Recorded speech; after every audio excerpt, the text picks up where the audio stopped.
In the early 1900s, an Austrian economist by the name of Joseph Schumpeter wrote that the lifeblood of capitalism was creative destruction, and that the rising and falling of companies unleashed innovation that in the end made the economy stronger. We'll take that concept. Yes, I said concept. We'll turn it inside out and back to front to show how it was, is, and can be used in Bruce Lee's art and philosophy of Jeet Kune.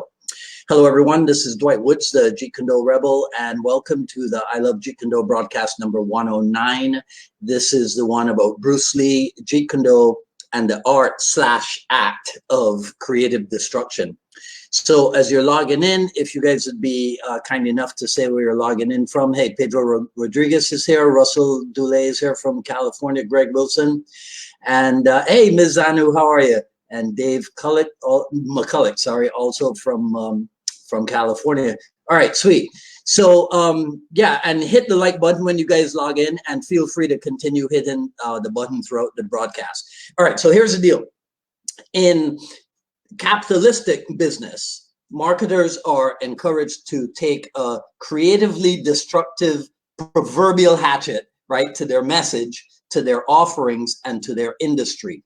So they're instructed when it comes to message, right? They're instructed to seriously consider what benefits their customers seek, and then rechart your message around that sought benefit.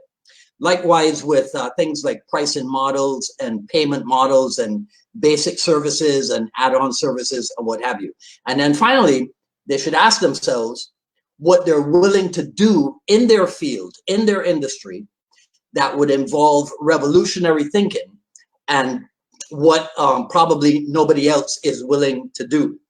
So in formulating his approach to martial arts training, Bruce Lee for sure slaughtered a few of the, again, proverbial established sacred cows of his generation.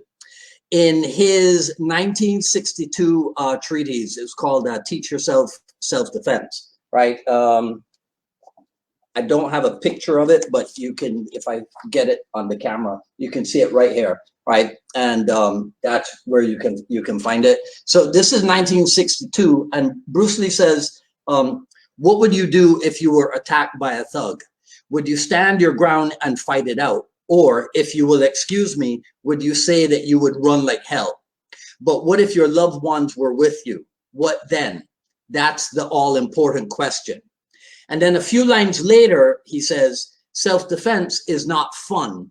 You are liable to find yourself fighting hard to avoid serious injury, and so you must expect to be hurt. The method of self-defense I'm going to describe will not prevent your being hurt, but it will give you a very good chance of emerging the victor without sustaining any severe injury. So what we see here is Bruce Lee. So we go back to the taking the hatchet to your message. Bruce Lee is crafting a very different message in 1962, very different from the type of message that was in vogue in the martial art world of the early 1960s. All right, so that Teach Yourself Self-Defense. So I showed it to you in Absorb What Is Useful. It's on page 132 of that book from 1982. You can also find it here. Let me see if I can show you a picture of this one. You can find it here as well in the Tao of Kung Fu, right? Have you guys seen this before? Wait, what did I do? I think I messed it up. Okay, all right, so there we go, right? It's in the Tao of Kung Fu. It's on page 88, I believe. And then the other place that you can find it, I'm trying to show off my technology here again. The other place you can find it is in another John Little book. This is Bruce Lee, Artist of Life. And this is from 1999. And this is on page 21, I think they say it is. Yeah. Okay. All right. So that's Bruce Lee on messaging.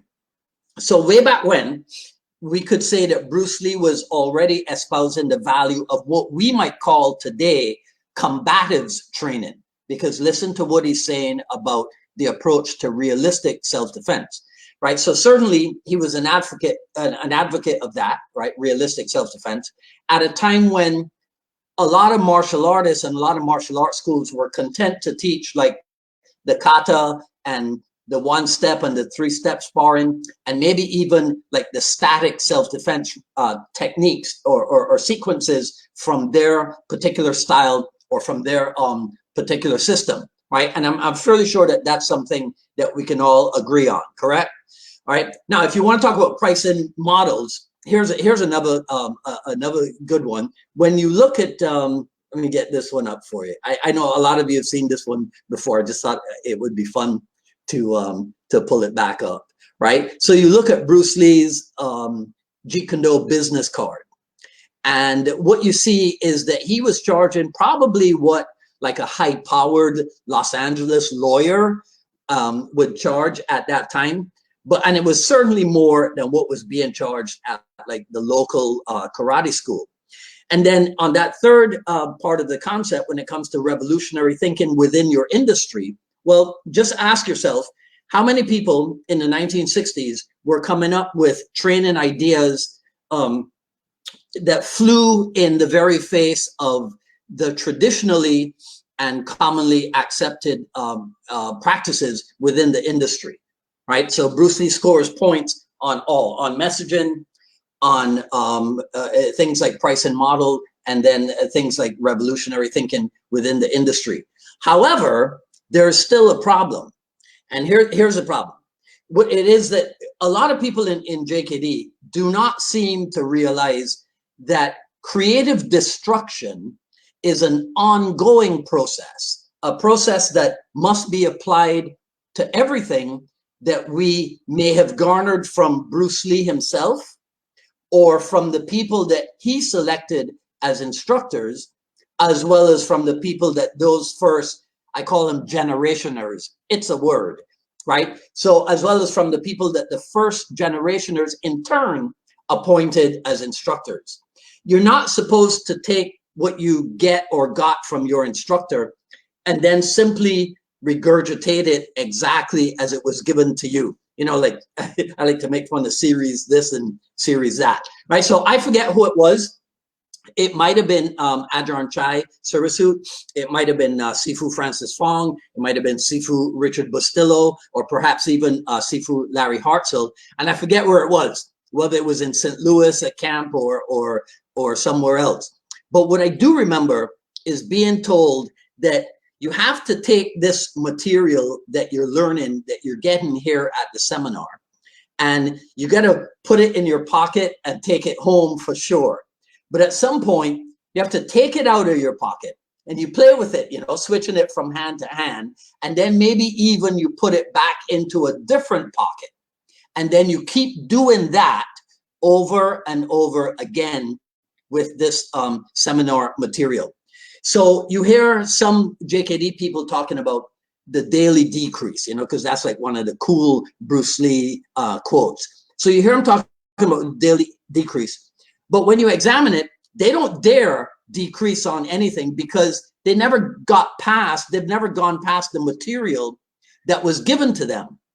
So they're not engaged in creative destruction by following Bruce Lee's example of looking into the material that he was given by his teacher and his seniors, and then the material that he researched for himself, and then he moved it around in the metaphorical pants pockets, right? And ultimately given the name Jeet Kune to his idea. These people have treated what they were given in Jeet Kune as a Jeet Kune product. And so they have nothing to creatively destroy. Instead, if they were continuing on the path of Jeet Kune as a method of self-discovery, then they'd be looking at how combat has evolved in the generations since Bruce Lee. They'd be looking at what it is that you're likely to encounter in the street today versus 50 years ago. And that would cause them to take a long, hard, realistic look at their training. So I'm calling on everyone in the different JKD camps to ensure that you are constantly involving yourself in this art/act of creative destruction, since this is the legacy that we have inherited from our founder. And this is how we keep the art fresh. This is how we keep the art alive. And this is how we keep the art forever moving forward. And so in that way, Jeet Kune Do will never be mistaken for or confused with mainstream martial arts, aka MMA. Wink, wink. Okay? All right, that's it for today. Feel free, share, like, comment, ask questions. I will review everything after posting. Sign up for notifications so when we go live here on Facebook, and please subscribe over on the YouTube channels for the I Love Jeet Kune Do broadcast, for the Jeet Kune Do dialogues, for the FMA files. And when you do subscribe, make sure to hit the notification bell. Follow me on Twitter at Dwight Woods and on Instagram at Dwight D. Woods. At ilovejeetkunዶ.com, the Quick Skill Series Volume 1 is available. Volume 2 will be produced in 2020.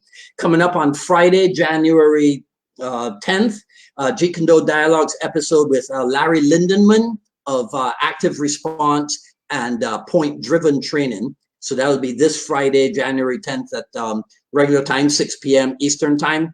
Today's Yellow Day. That's the shirt. All right, and I'll see some of you on Friday, and rest of you back here next week for another issue of the I Love Jeet Kune Do broadcast. This is Dwight Woods, the Jeet Kune Do Rebel, signing off. Enjoy the rest of your day. Take care now.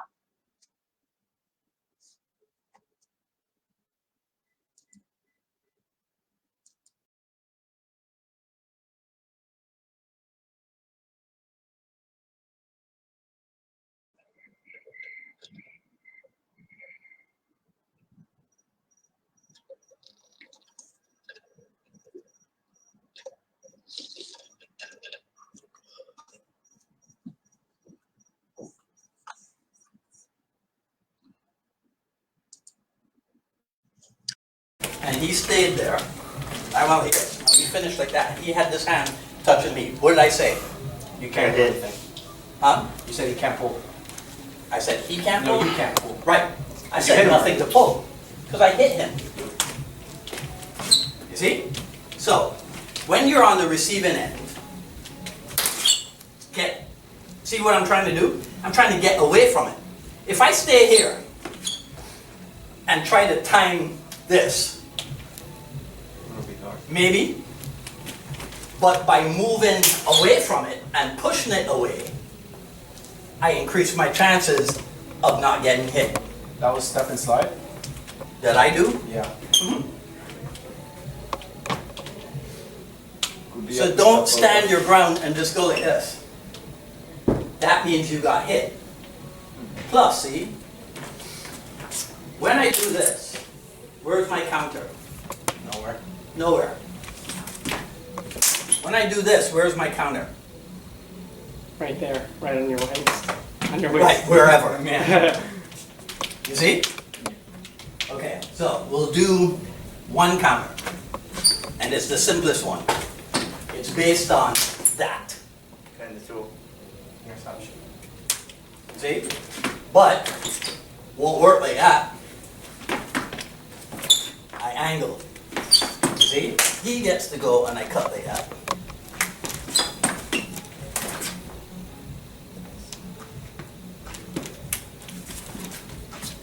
Okay? Can we get that far? Yes, sir. Yes, sir. Yeah, sure. Yeah. I was thinking. Okay, now if you don't have the control